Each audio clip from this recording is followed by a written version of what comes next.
Dear trainees, आज का मेरा topic diversity in the classroom, different learner, different need and the concept of inclusion पर है। वो इस तरह से है। विविधता या विभिन्नता का अर्थ, मीनिंग ऑफ डाइवर्सिटी। विविधता का अर्थ ये है कि प्रत्येक मनुष्य दूसरे मनुष्य से किसी न किसी रूप में ज़रूर भिन्न होता है। जीवन में प्रत्येक क्षेत्र में ये विभिन्नता परिलक्षित होती है। ये विभिन्नता कई रूपों में हो सकती है, जैसे बुद्धि, शरीर, मानसिक, सीखने की क्षमता, कार्य करने की क्षमता, विचारों, लिंग, समाज में व आर्थिक स्तर व आयु और शारीरिक योग्यता आदि। अतः प्रत्येक व्यक्ति में व्यक्तित्व में पाई जाने वाली इस भिन्नता को व्यक्तिक विभिन्नता कहते हैं। प्रत्येक शिक्षण संस्थान में हर छात्र की संस्कृति अलग अलग होती है, परंतु विविध कार्यक्रम सभी शिक्षण संस्थानों में छात्रों को निम्न स्तर से ऊपर उठा रहे हैं। विविधता शारीरिक हो, भावनात्मक हो या किसी भी शिक्षा की हो, बहुत महत्वपूर्ण अंग रखती है, क्योंकि विविधता एवं समावेशी कार्यक्रम प्रत्येक खिलाड़ी को अपने लक्ष्यों तक पहुंचाने में मदद करते हैं।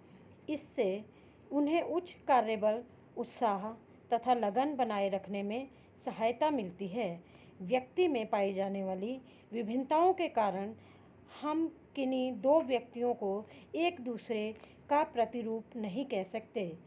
इसलिए ये विभिन्नताएं निम्न प्रकार से है। नंबर 1, शारीरिक विभिन्नता। शारीरिक दृष्टि से व्यक्तियों में अनेक विभिन्नताओं का अवलोकन होता है, जैसे रंग, रूप, भार, कद, आकार, बनावट, यौन भेद आदि। दूसरे नंबर पर संवेगात्मक विभिन्नता। संवैगिक रूप से भी व्यक्तियों को सहज ही जाना जाता है, लेकिन इन विविधताओं के कारण ही कुछ व्यक्ति उदार हृदय, दयावान और कुछ कठोर हृदय व कुछ खिन्नचित वाले होते हैं। नंबर 3, वैचारिक भिन्नता। विचारों की दृष्टि से भी व्यक्तियों की विभिन्नता को सामान्यतः स्वीकार किया गया है, क्योंकि समान विचार या विचारों के व्यक्ति बहुत कम होते हैं। व्यक्तियों में विचारों के भिन्न रूप इस प्रकार से मिलते हैं, जैसे धार्मिक, अधार्मिक, नैतिक, अनैतिक, आस्तिक और नास्तिक।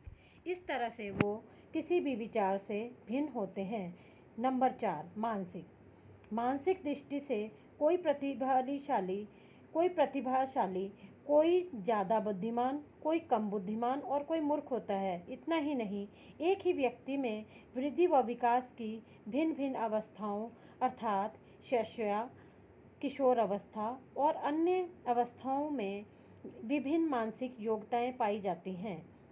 नंबर 5, रुचियों में विभिन्नता। रुचि की दृष्टि से भी व्यक्ति बहुत प्रकार से भिन्न होते हैं। रुचियों की दृष्टि से व्यक्ति में कभी कभी बहुत ही अधिक विविधता देखने को मिलती हैं। किसी को संगीत पसंद है तो किसी को खेल, किसी को चित्रकला तो किसी को वार्तालाप में रुचि होती है। प्रत्येक व्यक्ति की रुचि में उसकी आयु की वृद्धि के साथ साथ बहुत परिवर्तन होता जाता है। इतना ही नहीं, लिंग के आधार पर भी रुचियों में बहुत सी विभिन्नताएं बताई गई हैं।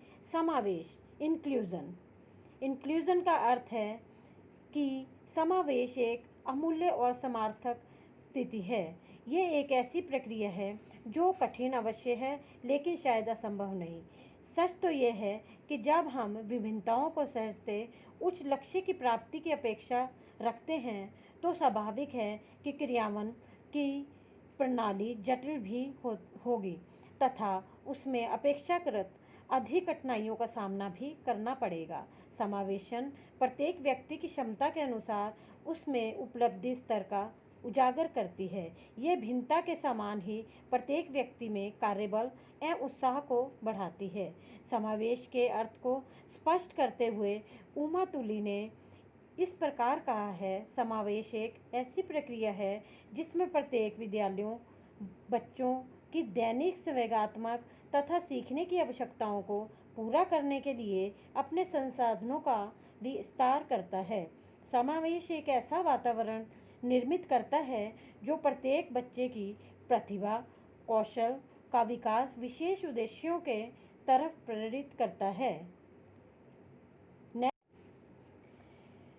संवेगात्मक स्वास्थ्य में विविधता का महत्व। हमारे जीवन में विविधता यानी डाइवर्सिटी का क्या महत्व है, ये इस प्रकार से है। नंबर एक खिलाड़ी भी सबसे पहले किसी न किसी संस्था का छात्र होता है और इस नाते उसका पहले लक्ष्य उच्च शिक्षा प्रदान करना होता है। समावेश व विविधता उसे सीखने के लिए उपयुक्त वातावरण प्रदान करता है।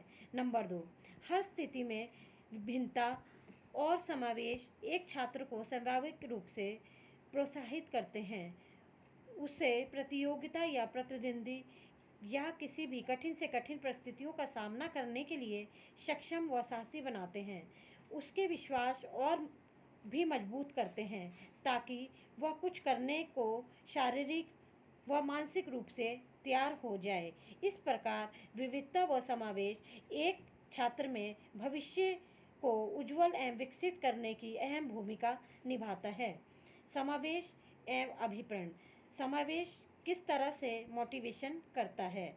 समावेश मोटिवेशन के रूप में भी खिलाड़ियों को, छात्र को सम्मान, समानता, अवसर तथा उपलब्धि प्रदान करता है।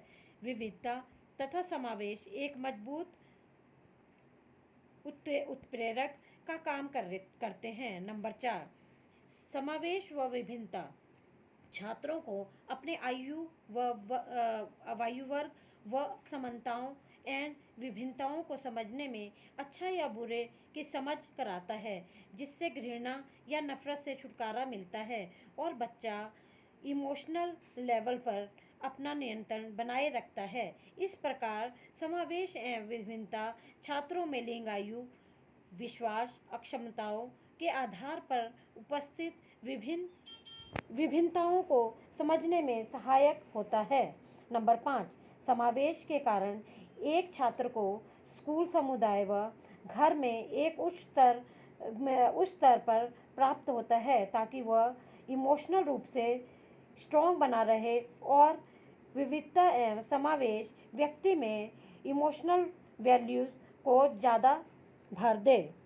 नंबर 6, यदि व्यक्ति संवेगात्मक रूप से स्वस्थ है तो वह अपने उत्तरदायित्वों के प्रति भी तैयार रहेगा, वह अच्छे तरह से उन्हें निभाएगा। नंबर 7, व्यक्ति के व्यवहार में 3 चीज़ों का समावेश होता है: शारीरिक, भावनात्मक, ज्ञानात्मक। और यही समावेश हमारे ज्ञान को, कार्यबल को सुदृढ़ बनाते हैं। कक्षा में असमर्थी बच्चों की पहचान किस तरह से होती है? कक्षा में अधिगम असमर्थी बच्चों की पहचान होना बहुत ही आवश्यक है। बच्चों की पहचान स्पष्ट होने पर ही हम उन्हें शैक्षणिक सुविधाओं की पूर्ति करा सकते हैं। इससे बच्चों की क्रियाओं व गतिविधियों के आधार पर इनकी पहचान की जा सकती है। इनकी पहचान के कुछ आधार इस प्रकार से हैं कि किस तरह से हम इन बच्चों की पहचान करेंगे। नंबर 1, इन बच्चों को समझने में कठिनाई आती है। बच्चे एक या अधिक विषयों में कमज़ोर हो सकते हैं। नंबर 2, बच्चे को महीने, दिन, सप्ताह आदि को क्रम में याद करने में कठिनाई आती है। नंबर 3, कक्षा में बच्चे कोई भी कार्य धीमी गति से करते हैं। नंबर 4, ऐसे बच्चे स्वस्थ रूप से सुस्त दिखाई देते हैं। नंबर 5, दिए गए निर्देशों को वह समझ नहीं पाते और बार बार दोहराने की समस्या आती है। नंबर 6, वातावरण या अन्य परिस्थितियों में भी परिवर्तन कर दिया जाए तो बच्चा परेशान हो जाता है। नंबर 7, अधिगम बाधित बच्चा कक्षा में शांत नहीं बैठ पाता, उत्तेजित रहता है तथा अनावश्यक क्रोधित हो जाता है। नंबर 8, पढ़ते समय पूरे वाक्य को ही छोड़ देता है या फिर एक वाक्य को बार बार पढ़ता है। नंबर 9, प्राय शब्दों को गलत उच्चारण करता है, जैसे म में भ, य पे फ और फ पे ब आदि शब्दों को ठीक से पहचान नहीं पाता। नंबर 10, संख्याओं के क्रम में भी वो इसी प्रकार ठीक से नहीं पढ़ पाता, जैसे 41 को 14 या 63 को 36। नंबर 11, बच्चे ऐसे शब्दों को छोटा करके पढ़ते हैं, जैसे झटपट को झपट आदि। नंबर 12, शब्दों के आकार पर भी वो उलझे ही रहते हैं, उन्हें उल्टा करके लिखते हैं, जैसे बी को डी, डब्ल्यू को एम। अधिगम बच्चे, असमर्थी बच्चे उपरोक्त गतिविधियां करते हैं। यदि अध्यापक को ऐसा प्रतीत होता है कि बच्चा अधिगम बाधित है, तो उपरोक्त बिंदुओं से वो इनकी पहचान कर सकता है, जिसे कि डिफरेंट लर्नर कहा जाता है, और इसके लिए मनोवैज्ञानिक या चिकित्सकों की सहायता भी ली जा सकती है। इन बच्चों की कुछ मुख्य विशेषताएं होती हैं, जो इस प्रकार से है। नंबर 1, ये बालक रूप लक्षण क्षमता से भिन्न होते हैं। नंबर 2, विशिष्ट बालक शारीरिक, मानसिक, संवेगात्मक रूप से भिन्न होते हैं। ये बालक सामान्य कक्षा में सामान्य शिक्षा का पूरा लाभ नहीं उठा पाते हैं। नंबर 4, इनके लिए विशेष सुविधाओं की आवश्यकता पड़ती है। नंबर 5, ये बालक शारीरिक, मानसिक, सामाजिक, भावनात्मक और शैक्षणिक उपलब्धियों जैसी सभी धाराओं में सम्मिलित होता है। इन विशिष्ट बच्चों के लिए विशिष्ट बालकों की अलग ही आवश्यकताएं बताई गई हैं। नीड ऑफ स्पेशली चिल्ड्रन, जैसा कि बताया गया है कि इन बच्चों की परिभाषाओं से स्पष्ट है कि वे विभिन्न प्रकार से अपने जो कार्य हैं वो ठीक से नहीं कर पाते, और वे हर तरीके से भिन्न होते हैं। तो ये स्पष्ट है कि उनकी अनेक आवश्यकताएं भी भिन्न होती हैं। इन आवश्यकताओं की यदि पूर्ति की जाए तो ये बच्चे भी सामान्य बच्चों की भांति कार्य करना सीख जाते हैं, तथा उनकी क्षमता में भी विकास हो जाता है। विशिष्ट बालकों की कुछ विशेष आवश्यकताएं हैं, वो इस प्रकार से है। नंबर 1, फिजिकल नीड, दैहिक आवश्यकता। नंबर 1, दैहिक आवश्यकता। दैहिक आवश्यकता से अर्थ बालक की शारीरिक क्षमताओं से है, जो वह ठीक से नहीं कर पाता, और असमर्थता के रूप में उसको कई प्रकार की सुविधाएं देनी पड़ती हैं। कई बालक दृष्टि, श्रवण, अस्थि या अन्य बाधिताओं से युक्त होते हैं। यदि इन बच्चों को सहायक उपकरणों को उपलब्ध कराया जाए तो ये कार्य करने में सहजता महसूस करेंगे और पूरी तरह से इस कार्य को अच्छी तरह करेंगे। नंबर 2, शैक्षणिक आवश्यकता, एजुकेशनल नीड। कुछ विशिष्ट बालक अपनी असमर्थता के कारण कक्षा में बताई गई बातों को आसानी से नहीं सीख पाते। उन्हें धीमी गति से सीखने वाले बालक कहा जाता है।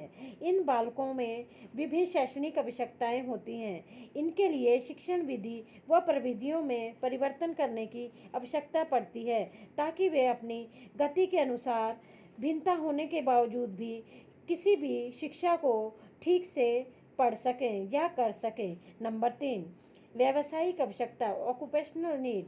विशिष्ट व असमर्थी बच्चों को आत्मनिर्भर बनाने के लिए व्यावसायिक पाठ्यक्रम व व्यावसायिक प्रशिक्षण की आवश्यकता होती है।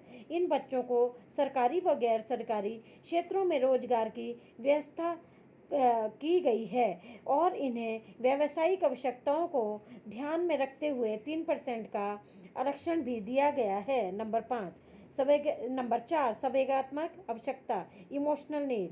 व्यक्ति की क्रियाओं व गतिविधियों में संवेगों की भूमिका महत्वपूर्ण होती है। संवेग के अधीन रहकर वो अपने व्यवहार को नियंत्रित करता है। कुछ बच्चे संवेगों के कारण क्रोध, विचलित होना, लड़ाई झगड़ा में ज़्यादा विश्वास रखते हैं। इनमें सहनशीलता कम पाई जाती है। ऐसे बच्चों के लिए प्रेम व सहानुभूति के आधार पर संवेग परीक्षण किया जाना चाहिए। ये प्रशिक्षण उनके संवेगों के ऊपर किया जाता है, जिससे कि संवेगों में कमी व अधिकता के कारण ही बच्चा असामान्य व्यवहार करता है।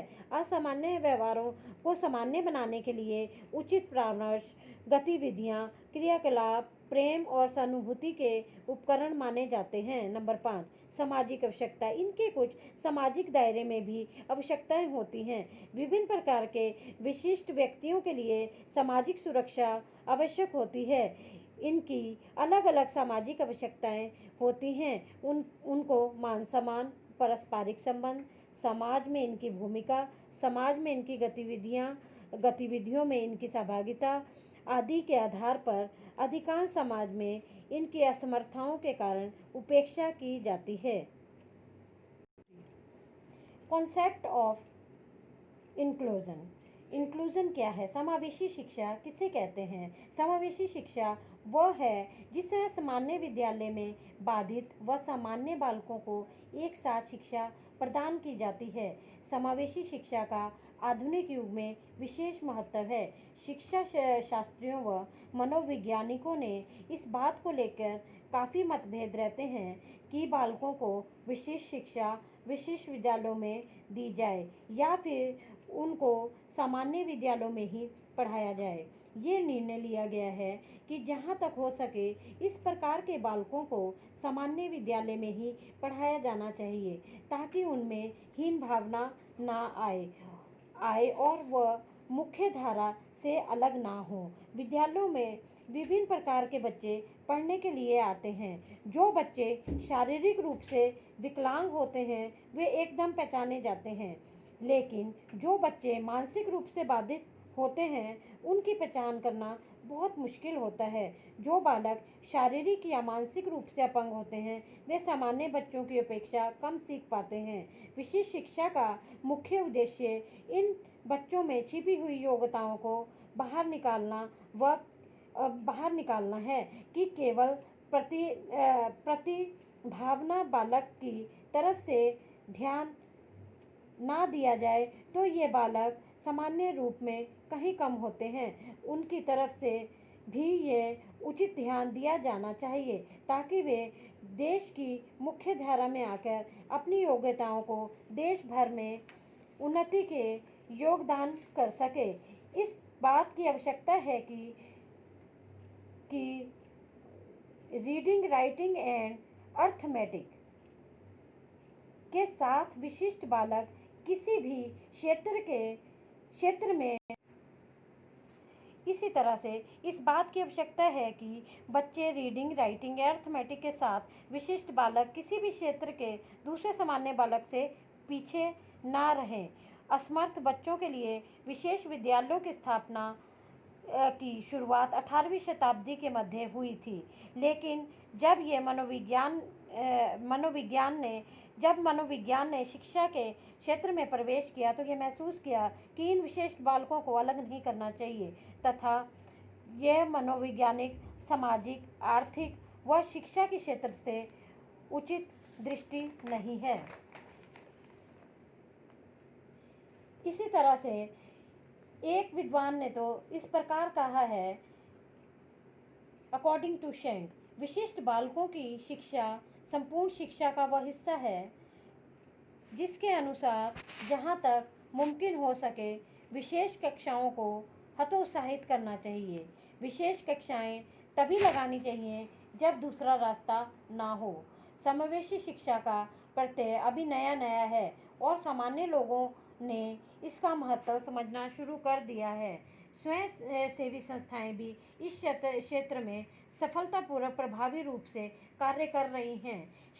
शिक्षा शास्त्रियों, मनोवैज्ञानिकों का यह मानना है कि बच्चों को विशेष विद्यालयों की अपेक्षा सामान्य विद्यालयों में ही शिक्षा देनी चाहिए।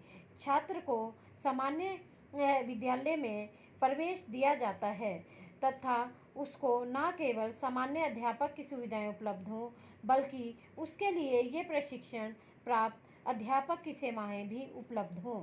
अमेरिका में 1975 ईस्वी में अमेरिकन कांग्रेस ने प्रत्येक अक्षम बच्चों को शिक्षा का एक कानून पास किया था। इस कानून का मुख्य उद्देश्य अक्षम बच्चों को देश की मुख्य धारा से जोड़ा गया था।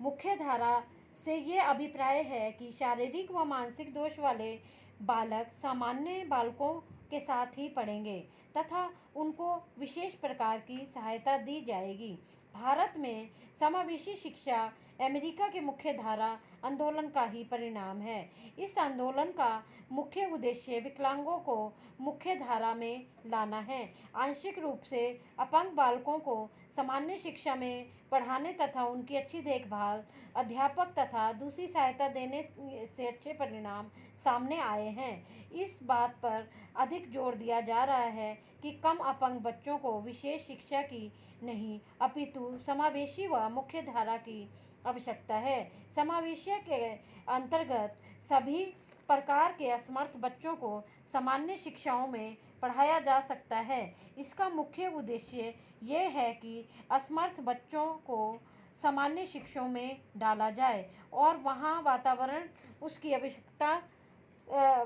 आवश्यकताओं के अनुकूल और वे अपने आप को दूसरे बच्चों से अलग महसूस ना करें। विशिष्ट बच्चों की कौंसिल ने कम असमर्थ बच्चों को मुख्य धारा में लाने का निम्न आवश्यकताएं जताई हैं। नंबर 1, बालक को उचित शिक्षा प्रदान करना। नंबर 2, बच्चे की वास्तविक शैक्षणिक आवश्यकताओं की पूर्ति करना। नंबर 3, ऐसे साधन उपलब्ध कराना जिससे कक्षा में जुड़े कर्मचारी बच्चों की दूसरी समस्याओं को भी दूर कर सकें। स्थायी अध्यापकों व विशेष शिक्षकों की योग्यता का लाभ इन बच्चों को अवश्य मिले। मुख्य धारा को विद्यालय वातावरण में सफल बनाने के लिए सभी का सहयोग अति आवश्यक है। यह सब माता पिता, अध्यापकों, प्रबंधकों के सहयोग एवं प्रयास से ही संभव हो सकता है कि असमर्थी बच्चों को मुख्य धारा से जोड़ा जाए तथा उन्हें समावेशी शिक्षा के लिए प्रोत्साहित किया जाए। धन्यवाद।